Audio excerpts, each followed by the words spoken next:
Les intégrations dans les grandes écoles correspondent à une certaine forme d'élection. Chaque école cherche ainsi à élire les étudiants qui, selon elle, méritent le plus d'être de futurs anciens élèves de leur établissement. Sauf que ce n'est pas vraiment l'école qui décide. L'école, à l'instar d'un pays, n'a pas vraiment de préférence en tant que telle. Ce sont les individus, les dirigeants ou les citoyens qui ont des préférences. Mais comme ces dirigeants des écoles ne connaissent pas bien leurs candidats, ils ne vont pas choisir directement. Bien souvent, ils vont déléguer l'élection des candidats aux professeurs. Ce sont ces professeurs qui vont chercher à élire les étudiants qui, selon eux, méritent le plus d'intégrer l'école. Pour ce faire, au lieu de voter le nom du meilleur étudiant qu'ils ont eu, ou un classement des étudiants, les professeurs vont voter en attribuant une note à chaque étudiant. Le processus électoral va ensuite agréger les notes des différents professeurs en prenant la valeur moyenne, avec typiquement davantage de poids pour certains professeurs dont la note semble davantage s'aligner avec les préférences des dirigeants de l'école. Et si on faisait pareil pour nos hommes politiques? Et si, au lieu de voter pour un candidat en particulier, on notait tous les candidats sur une échelle de 0 à 20. On pourrait ensuite élire le candidat avec la meilleure moyenne. Cette idée peut vous paraître farfelue aujourd'hui, pourtant elle avait été proposée par le mathématicien Jean-Charles de Borda dès 1770. Oui, 1770, c'est avant la Révolution française et avant l'indépendance des États-Unis d'Amérique. Autant dire qu'au moment où de Borda propose son scrutin, ce sont les scrutins à 1 tour et à 2 tours auxquels on s'est habitué qui sont farfelus. Le scrutin à la de Borda permettrait de grandement augmenter notre pouvoir expressif au moment du vote. Au lieu de dire je vote pour ce candidat ou je vote pour cette proposition de loi, on pourrait alors transmettre plus d'informations via notre vote en précisant pour chaque candidat et chaque proposition de loi à quel point on aimerait que ce candidat devienne le futur président de la République ou que cette loi soit la prochaine législation à suivre. Qui plus est, d'un point de vue mathématique, le scrutin à la de Borda permettrait de contourner les difficultés posées par les 3 théorèmes antidémocratiques dont on a parlé dans l'épisode précédent, puisque ces 3 théorèmes ne s'appliquent qu'à des préférences dites ordinales, c'est-à-dire des préférences qui s'expriment sous la forme « je préfère X à Y à Z ».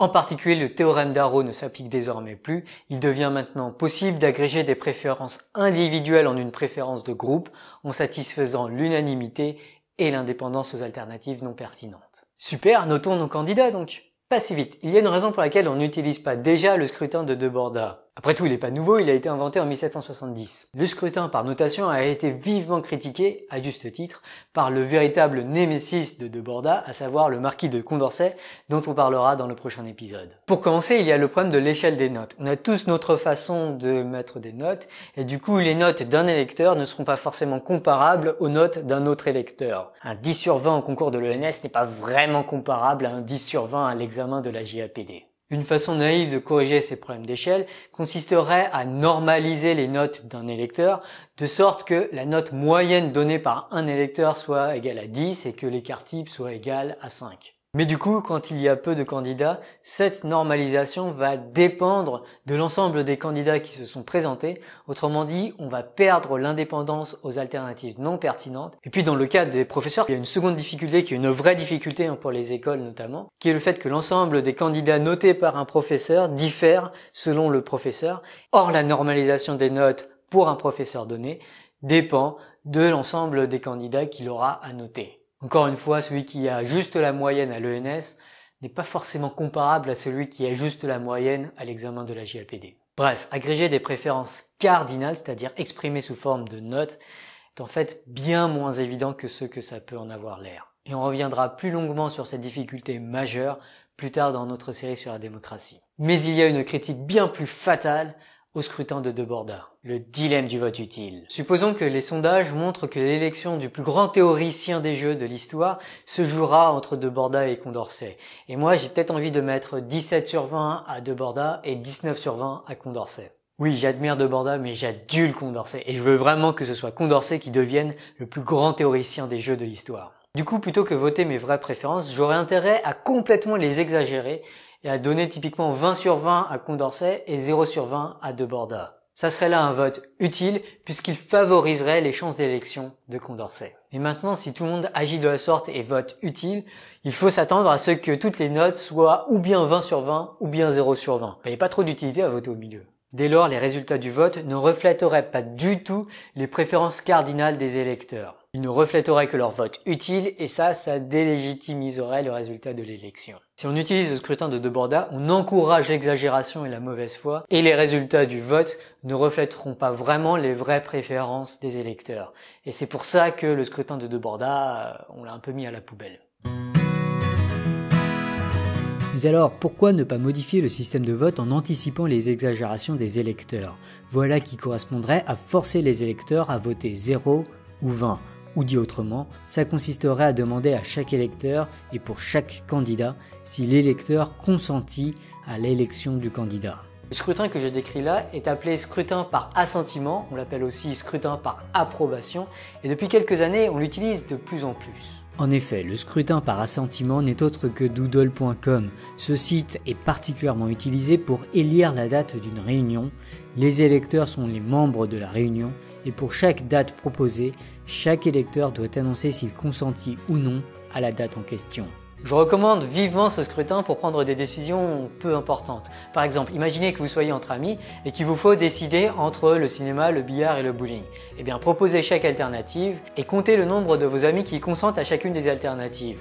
L'alternative qui aura le plus de voix sera élue. Vu autrement, le scrutin par assentiment n'est autre qu'un scrutin à un tour où chaque électeur a le droit de voter pour plusieurs candidats. Ce scrutin est largement meilleur que le scrutin à un tour, ne serait-ce parce qu'il est indépendant aux alternatives non pertinentes. Cependant, il n'est pas vraiment génial non plus, puisqu'il expose encore les électeurs au dilemme du vote utile. En effet, si je sais que ça va se jouer entre Deborda et Condorcet, je vais voter contre Deborda, même si en vrai, j'approuve l'élection de Deborda en tant que plus grand théoricien de l'histoire. Par ailleurs, la légitimité du candidat élu n'est pas évidente à défendre. Du coup, est-ce qu'il faut abandonner l'idée de noter nos politiciens? Est-ce qu'il faut abandonner les méthodes à la Deborda?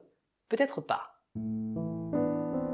Suite au séisme de l'élection présidentielle de 2002 dont on a parlé dans l'épisode 2, le mathématicien Michel Balinski se demanda s'il n'était pas temps de raviver les idées de Deborda en mieux. Il joint force avec le mathématicien maroco-français Rida Laraki. Les deux chercheurs proposèrent une nouvelle façon de combiner des notes fournies par des électeurs qu'ils appelèrent le jugement majoritaire. L'idée du jugement majoritaire est d'associer à chaque candidat la note médiane que les électeurs lui ont donnée. Par exemple, si Condorcet reçoit les notes 19, 7, 16, 18 et 5, alors sa note médiane se calcule en réordonnant les notes par ordre croissant et en sélectionnant la note qui se trouve au milieu. Dans notre exemple, la note médiane de Condorcet est donc 16. On peut interpréter cette médiane comme suit. Une majorité des électeurs pense que Condorcet mérite 16 sur 20 ou plus, et l'autre majorité des électeurs pense qu'il mérite 16 sur 20 ou moins. D'où la notion de jugement majoritaire. De même, on calcule les notes médianes des autres candidats et le candidat avec la meilleure note médiane est élu. En pratique, plutôt qu'une note sur 20, Balinski et Laraki proposent un jugement entre très mauvais et excellent, mais ça change pas grand-chose. Ce qui est génial, c'est l'idée de la médiane. En effet, la médiane est une mesure beaucoup plus fiable, beaucoup plus robuste et beaucoup moins manipulable que la moyenne. Par exemple, supposons que j'essaie de faire gagner Condorcet, alors je ne peux pas augmenter la note de Condorcet puisque je lui ai déjà donné une note qui était supérieure à 16. De la même manière, je ne peux pas diminuer la note de Deborda puisque la note que je lui ai attribuée est déjà inférieure à 18. Je ne peux donc pas affecter l'issue de l'élection en votant autre chose que mes vraies préférences. Et ça veut dire que les résultats du scrutin correspondront beaucoup mieux aux préférences des électeurs que ce n'est le cas par exemple dans un scrutin à 2 tours. Mieux encore, le jugement majoritaire est indépendant aux alternatives non pertinentes et ça c'est une propriété comme on l'a vu dans l'épisode 2 qui est très importante pour le futur de nos sociétés. Bref, le jugement majoritaire a de très bonnes propriétés. Alors, pour être honnête, c'est pas tout à fait mon scrutin préféré. En partie parce que j'ai fait de la recherche sur un autre scrutin à la Condorcet et mon crétin de cerveau me lie émotionnellement à Condorcet. Mais aussi parce que le jugement majoritaire ne ferme pas complètement la porte au dilemme du vote utile, même s'il est beaucoup mieux à cet égard que tous les scrutins que l'on a aujourd'hui. En effet, imaginons que les notes attribuées à Deborda étaient en fait 17, 15, 20, 13 et 19. Alors cette fois, je pourrais faire gagner Condorcet en mentant sur ma préférence cardinale vis-à-vis de Deborda et en lui donnant 15 plutôt que 17. Ceci étant dit, je ne veux pas vous donner l'impression que je m'oppose au jugement majoritaire. Si je devais le noter, je lui donnerais peut-être 17 sur 20. C'est pas un 20 sur 20, qui est la note que je donnerais à mon scrutin préféré, mais c'est beaucoup mieux que le 2 sur 20 et le 5 sur 20 que je donnerais au scrutin à 1 tour et à 2 tours. Comme je vous l'ai dit dans l'épisode 2, l'une de mes grandes inquiétudes pour le futur de l'humanité est la bipolarisation idéologique croissante, et je suis persuadé que la dépendance aux alternatives non pertinentes et le dilemme du vote utile en sont une cause majeure. Il est urgent d'adopter des scrutins avec de bien meilleures propriétés, et le jugement majoritaire est l'un de ces scrutins. La dernière fois, on a parlé de 3 théorèmes antidémocratiques et de la lottocratie, et Damien Aubert fait bien de rajouter que ces théorèmes ne s'appliquent qu'au cas où on a au moins 3 alternatives. Et il y en a pas mal parmi vous qui ont fait la remarque à juste titre que pour les jurés, en fait, c'est coupable ou pas coupable, du coup c'est un choix binaire, et pour un choix binaire, les 3 théorèmes antidémocratiques ne s'appliquent pas. Mais si on demandait aux jurés de prendre une décision un peu plus que coupable et pas coupable, et en pratique, c'est quand même important de savoir à quel point il est coupable, quelles sont les circonstances atténuantes et tout ça pour pouvoir prendre une décision finale qui n'est pas la culpabilité ou la non-culpabilité, mais qui est la sentence. Pour déterminer une sentence, cette fois, il y a beaucoup de possibilités, enfin 1 an, 2 ans, 1 an avec sursis, et plein d'autres combinaisons compliquées. Et à ce moment-là, il y a plus de 3 possibilités. Du coup, les 3 théorèmes antidémocratiques s'appliquent. The Dragon Soul 29 nous fait la remarque que le scrutin alternatif, il a quand même un gros défaut qui est la non-monotonicité, qui implique d'ailleurs le dilemme du vote utile. Et le fait que si tout à coup, en fait, il y a un candidat que vous trouvez bien, donc vous le montez dans vos préférences, il est possible que ça nuise à ce candidat et que du coup, en augmentant son classement dans votre vote, vous empêchiez son élection. Et je vous renvoie vers l'excellente vidéo de Science Étonnante qui donne un exemple où c'est le cas. Enfin, il y en a pas mal parmi vous qui m'ont fait regretter pas mal le fait qu'on ne puisse pas éditer les vidéos YouTube, puisqu'il y en a pas mal parmi vous qui m'ont parlé de la différence entre démocratie représentative et démocratie directe ou semi-directe ou liquide ou toutes ces versions de la démocratie, où l'idée ça serait un peu de contourner les hommes politiques, et en particulier là où je regrette beaucoup que je ne puisse pas éditer la vidéo précédente, c'est que si c'était à refaire, je réexpliquerais beaucoup mieux ce qui se passe dans la démocratie athénienne. Et il faut savoir que la démocratie athénienne c'est super compliqué, c'est pas juste on tire au hasard des gens et les gens décident. Déjà il y a plusieurs façons de voter, il y a l'Assemblée des 500 qui sont tirés au hasard, mais après il y a des référendums qui sont faits sur la place publique, et puis il y a encore d'autres systèmes qui sont beaucoup plus oligarchiques, c'est-à-dire où il faut avoir des compétences pour pouvoir y accéder, et où on a des institutions qui sont moins démocratiques. Juste pour avoir une idée de quel point la démocratie athénienne est en fait super compliquée, voici un graphique qui est tiré de la page Wikipédia sur la démocratie athénienne. Mais surtout, le point très important sur lequel il faut que j'insiste, c'est que même si on a un système démocratique beaucoup plus direct, où des citoyens tirés au hasard par exemple vont rédiger des lois ou prendre des décisions, il reste un problème de scrutin.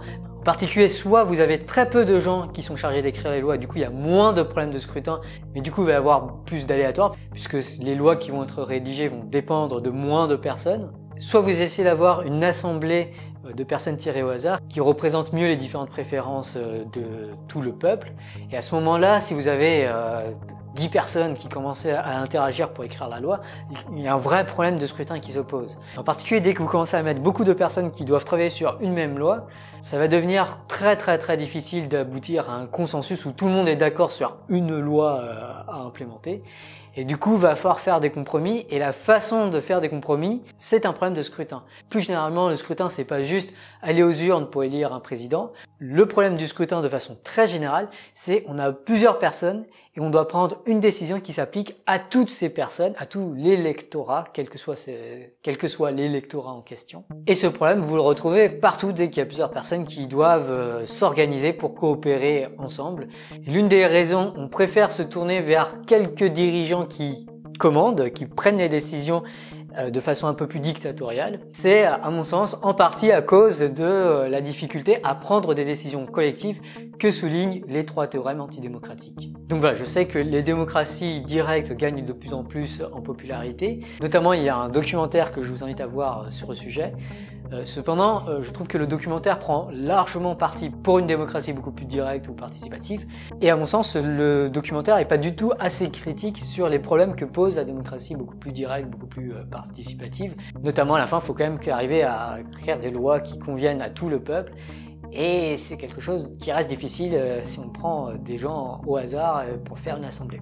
En particulier, il y a tout un pan de recherche qui s'appelle la recherche sur la démocratie délibérative. Et je vous conseille cet excellent article qui a été écrit par Mendelberg, qui fait un peu un résumé de pas mal de résultats par différentes recherches en sociologie notamment. Et ce papier montre que la démocratie délibérative, c'est super compliqué. C'est loin d'être quelque chose de facile à qui suffit de mettre des gens ensemble et ils vont trouver des bonnes lois. En fait, dès que vous avez pas mal de gens, on va avoir des problèmes de dominance, des gens qui vont avoir une meilleure rhétorique que d'autres, qui vont devenir des personnes plus importantes, et il va y avoir un système finalement représentatif qui va apparaître au sein de l'Assemblée délibérative.